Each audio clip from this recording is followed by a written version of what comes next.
поликлинике для авиастроителей ведутся улучшения. За 2 года ремонта обновился внутренний вид, изменилась система расположения кабинетов.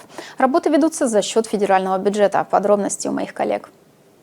Одно из первых медучреждений Комсомольска планирует обновить свой внешний вид. Но не все так просто. Построенное в 1939 году здание является исторической и культурной ценностью регионального значения. Для серьезных вмешательств необходимо пройти процедуру согласований. После этого мы будем выходить и рассматривать варианты капитального ремонта.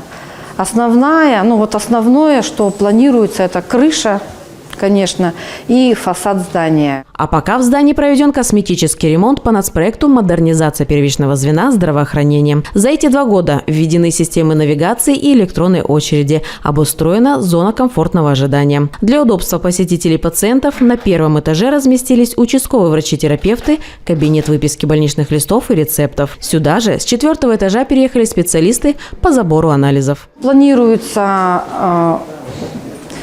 возведение картохранилища и обустройство открытой регистратуры. Это даст возможность расширить еще комфортную зону пребывания для пациентов. Может быть, поставить аптечный пункт.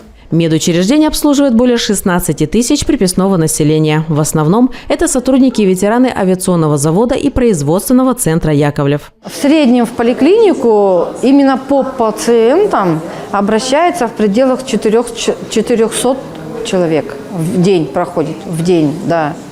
Хотя наша пропускная мощность где-то 250 человек. Модернизация медучреждения продолжится не только ремонтными работами. В ближайшее время ожидается поставка современного оборудования для лаборатории.